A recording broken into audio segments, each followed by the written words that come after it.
नमस्कार विद्यार्थी मित्रांनो, आज आपण विविध कामगार कायद्यांविषयी माहिती बघणार आहोत. त्यामधला औद्योगिक विवाद अधिनियम याविषयी माहिती बघणार आहोत. 1947.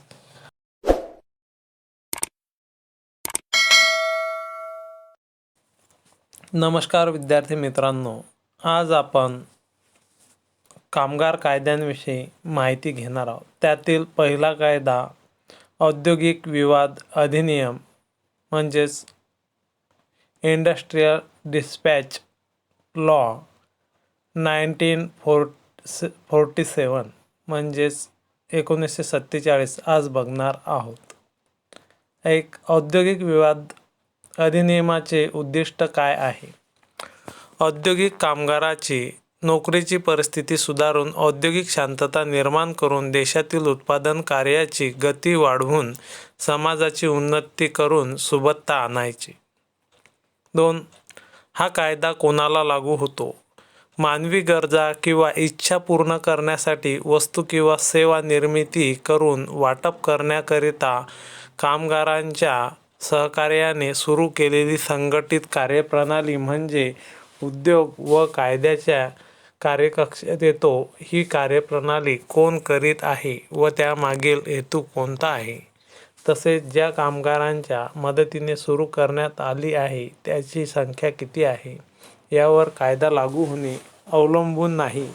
म्हणजेच एखाद्या उद्योगात एक कामगार जरी असला तरी या कायद्याच्या तरतुदी लागू होतात. 3. हा कायदा कोणत्या व्यक्तींना लागू होतो? कोणत्याही उद्योगात अंगमेहनतीचे कुशल तांत्रिक, लिहिण्याचे किंवा देखरेखीचे काम करणाऱ्या व्यक्तीला हा कायदा लागू होतो. तथापि प्रामुख्याने व्यवस्थापकीय किंवा प्रशासकीय काम करणारे व ज्यांचा मासिक पगार 1600 रुपयापेक्षा जास्त आहे अशा व्यक्तींना या कायद्याच्या तरतुदीचे फायदे मिळत नाहीत. उद्योग याचा अर्थ काय? कायद्यानुसार पुढील प्रमाणे. उद्योग या शब्दाची व्याख्या अतिशय व्यापक आहे. कोणताही व्यापार, धंदा, सेवा, मालकाकडून होणारे उत्पादन किंवा व्यवसाय, नोकरी, हस्तोद्योग इत्यादींचा उद्योग या शब्दात समावेश होतो. शिक्षण संस्थेचा उद्योगात समावेश होतो काय? होय, पण शिक्षक हा कामगार नाही. औद्योगिक विवाद म्हणजे काय? एखाद्या व्यक्तीस नोकरीवर ठेवणे किंवा न ठेवणे, नोकरीच्या शर्ती किंवा त्या संबंधातील परिस्थितीशी संबंधित मालक व कामगार यांच्यामधील वाद किंवा मतभेद याला औद्योगिक विवाद म्हणतात. 7. औद्योगिक विवाद कसा उपस्थित होतो? एखाद्या व्यक्तीला कामावरून काढून टाकणे किंवा नोकरीच्या शर्तीसंबंधी कामगार किंवा कामगारांची संघटना मालकाकडे मागणी करतात व मालक जेव्हा ती नाकारतो किंवा काहीच उत्तर देत नाही तेव्हा विवाद उपस्थित होतो. विवाद म्हणजे भांडण. कामगारांनी लेखी मागणी केलीच पाहिजे असेही नाही. बडतर्फ कामगाराला कायदा लागू होतो काय? होय. 9. एखाद्या व्यक्तीच्या वेतनावरून किंवा हुद्द्यावरून ती कामगार आहे की नाही हे ठरते काय? ती व्यक्ती कोणत्या स्वरूपाचे काम करते त्यावरून ती व्यक्ती कामगार आहे की नाही ठरविता येते. वेतन किंवा हुद्द्यावरून हे ठरत नाही. अप्रेंटिस कामगार आहे काय? इतर काही कामगार कायद्यामधून अप्रेंटिस म्हणजे शिकाऊ कामगार वगळले असले तरी या कायद्यात अप्रेंटिसचा कामगारांच्या व्याख्येत समावेश करण्यात आला आहे. पार्ट टाइम नोकर कामगार आहे काय? होय. पुजारी, पुरोहित कामगार आहेत का? नाही. देवळातील सेवा अंगमेहनतीची किंवा कारकुनी सेवा होत नाही. 13. या कायद्याची अंमलबजावणी करण्यासाठी कोणते अधिकार किंवा संस्था आहेत व त्याचे कार्य काय? या कायद्यानुसार शासनाने खालील अधिकाऱ्यांची व संस्थांची नेमणूक करून त्यांच्याकडे सुपूर्द केलेली कार्ये अशी आहेत. समेट अधिकारी व कार्यवाही. समेट अधिकारी. महाराष्ट्र शासनाने सरकारी कामगार अधिकारी, सहाय्यक कामगार आयुक्त, उपकामगार आयुक्त, अप्पर कामगार आयुक्त व कामगार आयुक्त यांची समेट अधिकारी म्हणून नियुक्ती केली आहे. हे अधिकारी कामगार मालक यांच्यामध्ये उत्पन्न झालेल्या विवादात मध्यस्थी करून समझोता घडवून आणण्याचे काम करतात. लेबर कोर्ट कायद्याच्या अनुसूची 2 मध्ये असलेल्या विषयातील कामगारांचे कोणतेही विवाद असल्यास निर्णय देण्याचे काम लेबर कोर्टात होते. इंडस्ट्रियल ट्रायब्युनल कायद्याच्या अनुसूची 3 मधील सामूहिक विवादाबाबत निर्णय देण्याचे कार्य करण्यात येते. समेट अधिकाऱ्याकडे म्हणजे भांडण तंटे मिटवणारा अधिकारी. विवादात मध्यस्थी करण्यासाठी काय पद्धत आहे? व्यवस्थापनाने कामगाराच्या मागण्याबाबत नकारात्मक पवित्रा घेतल्यास समेट अधिकाऱ्याकडे मध्यस्थीची विनंती करताना कामगारांची मागणी संघटनेची सभासद संख्या दाखविणे आवश्यक आहे. तसेच मान्यताप्राप्त संघटना असल्यास मान्यतेचे प्रमाणपत्र दाखविणे आवश्यक आहे. तसेच प्रत्येक मागणीच्या सन्मानार्थ आवश्यक माहितीसुद्धा द्यावी लागते. 15. एखाद्या कामगारास कामावरून काढून टाकल्यास संघटनेच्या मार्फतच समेट अधिकाऱ्याकडे संपर्क साधता येतो काय? नाही. कामगार स्वतः सुद्धा समेट अधिकाऱ्याकडे संघटनेच्या मदतीशिवाय संपर्क साधतो. 16. समेट अधिकाऱ्याकडे समझोता झाला नाही तर पुढील कार्यवाही काय? ज्या मागण्यांबाबत समेट अधिकाऱ्यापुढे समझोता झाला नाही त्या मागण्या कामगार न्यायालय किंवा औद्योगिक प्राधिकरणाकडे निर्णयासाठी पाठवण्यात येतात. फॉर एक्झाम्पल लेबर कोर्टकडे. विवाद उपस्थित करण्यासाठी मुदतीचे काही बंधन आहे काय? कायद्यामध्ये मुदतीचे बंधन नाही, त्यामुळे विवाद केव्हाही उपस्थित करता येतो. तथापि याचा अर्थ वाजवी मुदत असा होतो. 18. औद्योगिक विवाद निर्णयासाठी कोणाकडे सुपूर्द करता येतो? कोणताही औद्योगिक विवाद उभय पक्षाच्या समझोत्याने कामगार न्यायालय किंवा औद्योगिक प्राधिकरण किंवा कोणत्याही व्यक्तीकडे निर्णयासाठी सुपूर्द करता येतो. यासाठी कामगार व मालक यांनी प्रथम समझोता करून उपकामगार आयुक्त यांना द्यावा लागतो व त्यांच्याकडून विवाद निर्णयासाठी पाठविण्याची कार्यवाही करता येते. निवाडे. कामगार न्यायालय किंवा औद्योगिक प्राधिकरणाच्या निवाड्यांची माहिती कामगार व मालक यांना कशी होते? कामगार न्यायालय व औद्योगिक प्राधिकरणाच्या निर्णयांच्या प्रती साधारणपणे महाराष्ट्र शासनाच्या राजपत्रात किंवा कामगार न्यायालय औद्योगिक प्राधिकरणाच्या सूचना फलकावर लावून प्रसिद्ध करण्यात येतात. त्याचप्रमाणे संबंधित कामगार मालक यांना सुद्धा निर्णयाच्या प्रती कामगार आयुक्त कार्यालयाकडून पाठविल्या जातात. कामगारांना मालकाकडून काही रक्कम येणे असून सुद्धा मालक टाळाटाळ करीत असेल तर कामगारांनी काय करावे? एखाद्या समझोत्यानुसार किंवा कोर्टाच्या निर्णयानुसार काही रक्कम कामगारास देय असल्यास सहाय्यक कामगार आयुक्त यांच्याकडे कामगार किंवा कामगाराने प्राधिकृत केलेल्या प्रतिनिधी व मयत कामगाराच्या वारसाने अर्ज केल्यास व्यवस्थापनास सुनावणी देऊन सुद्धा मालकाने देय रकमा दिल्या नाहीत तर जिल्हाधिकाऱ्यामार्फत DM मार्फत जप्तीची कार्यवाही करून रक्कम वसूल करून कामगारास दिली जाते. कामगार न्यायालय व औद्योगिक प्राधिकरण यांचे निर्णय केव्हापासून लागू होतात? निर्णयात तारीख नमूद केली असल्यास त्या तारखेपासून निवाड्याची अंमलबजावणी होते. जेव्हा अशी तारीख नमूद केली नसेल तेव्हा निवाडा प्रसिद्ध झाल्यापासून 30 दिवसानंतर लागू होतो. निर्णयाचा भंग करणे हा गुन्हा आहे काय व त्यासाठी काही शिक्षा आहे काय? ॲन्सर. निर्णयाची अंमलबजावणी न केल्यास त्याबद्दल 6 महिनेपर्यंत तुरुंगवास किंवा दंडाची शिक्षा किंवा दोन्ही होऊ शकतात. संप किंवा टाळेबंदी. संप टाळेबंदी बेकायदा केव्हा ठरते? औद्योगिक विवाद अधिनियमाच्या तरतुदीनुसार लोकोपयोगी सेवा घोषित केलेल्या उद्योगात संप किंवा टाळेबंदी करण्यास सर्वसाधारण निर्बंध घातले आहेत. त्याचप्रमाणे संप किंवा टाळेबंदीसाठी कामगार किंवा मालक यांनी 14 दिवसाची सूचना सर्व संबंधितांना म्हणजे मालक, कामगार न्यायालय, कामगार आयुक्त व समेट अधिकारी यांना देणे आवश्यक आहे व असे न केल्यास असा संप किंवा टाळेबंदी बेकायदा ठरते. तसेच एखादा विवाद समेट अधिकाऱ्याकडे सोपविला असताना संप किंवा टाळेबंदी पुकारल्यास ती बेकायदा होते. एखादा विवाद कामगार न्यायालय किंवा औद्योगिक प्राधिकरण किंवा एखादी व्यक्ती त्यांच्याकडे निवाड्यासाठी सुपूर्द केला असल्यास निवाड्याची वाट न पाहता संप किंवा टाळेबंदी झाल्यास ती बेकायदा ठरते. लोकोपयोगी सेवा असलेल्या उद्योगात खालील परिस्थितीत संप किंवा टाळेबंदी बेकायदा आहे. 1. 6 आठवड्यापूर्वी संपाची किंवा टाळेबंदीची सूचना दिली नसल्यास. अशी सूचना दिल्यानंतर 14 दिवसांच्या आत संप किंवा टाळेबंदी झाल्यास. 3. संप किंवा टाळेबंदी सूचनेत दिलेल्या तारखेपूर्वी संप किंवा टाळेबंदी केल्यास.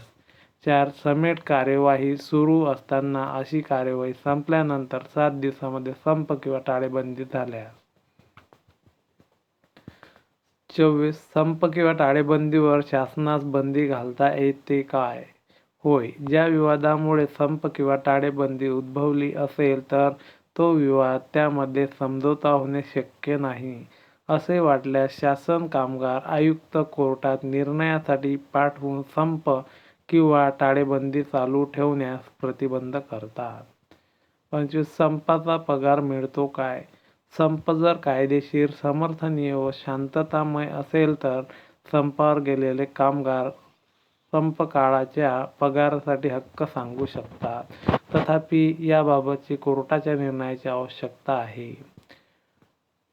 26. बेकायदा संपाच्या काळातील मालकाचे नुकसान भरून दिले पाहिजे काय? बेकायदा संपासाठी कामगारांविरुद्ध कलम 26 नुसार कारवाई करता येते.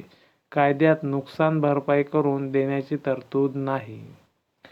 27. संरक्षित कामगार. संघटनेच्या क्रियाशील कामगारांना काही संरक्षण आहे काय? या कायद्यात संरक्षित कामगारांची तरतूद आहे. संरक्षित कामगारांची संख्या एकूण कामगाराच्या 1% किंवा कमीत कमी 5 व जास्तीत जास्त 100 असू शकते.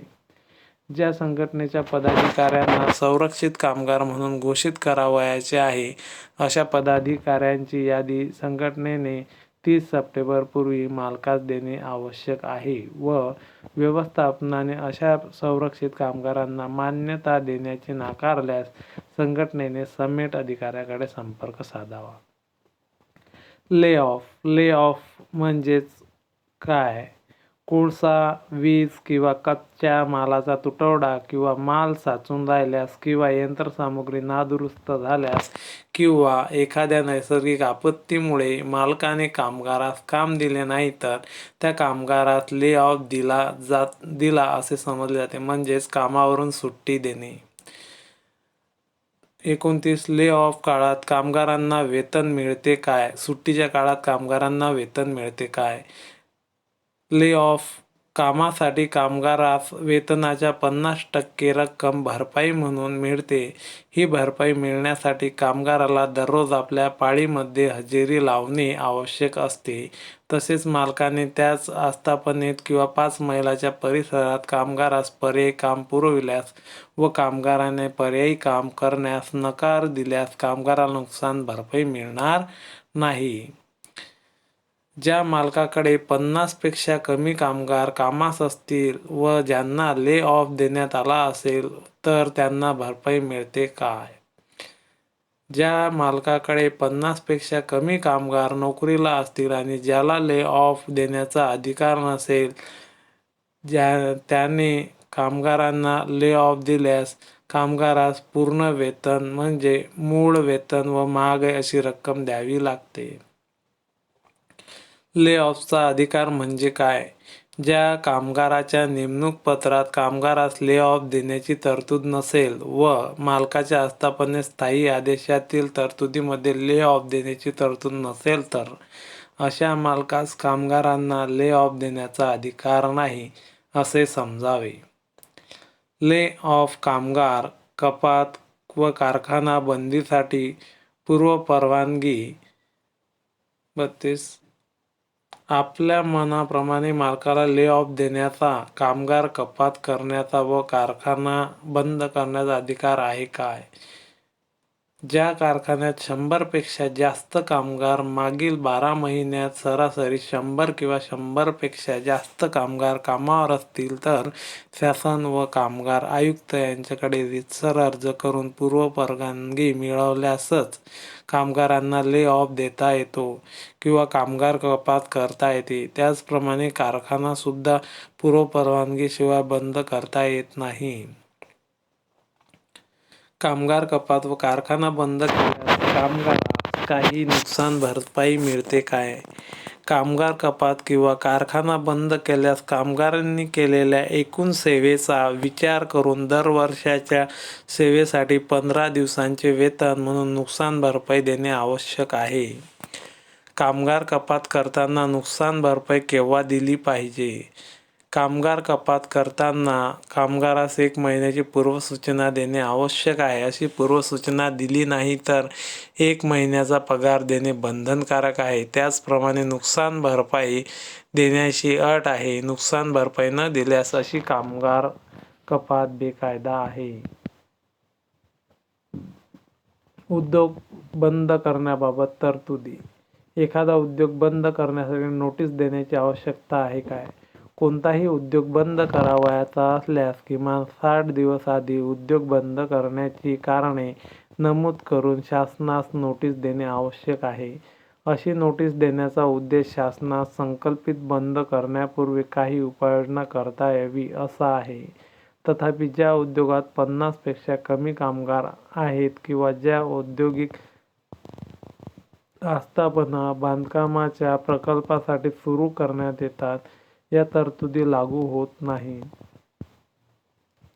विवाद समेट अधिकारी, कामगार न्यायालय, औद्योगिक प्राधिकरण यांच्याकडे निर्णयासाठी प्रलंबित असेल तर कामगारांना काही विशिष्ट सवलती संरक्षण आहे काय?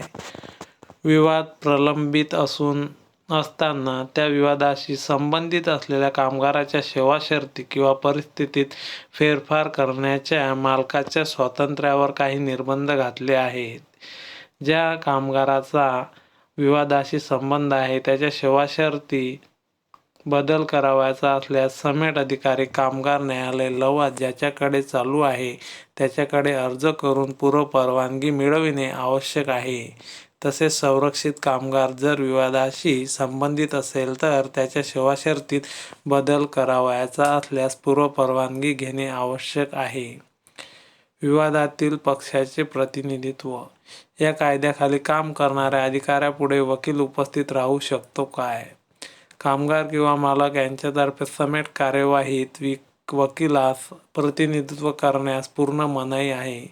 तथापि कामगार न्यायालय, औद्योगिक प्राधिकरण यांच्यापुढे कामगार व मालक यांच्या वतीने पक्षकारांनी संमती दिल्यास व कामगार न्यायालय व औद्योगिक प्राधिकरण यांनी परवानगी दिल्यास वकिलास उभे राहता येते.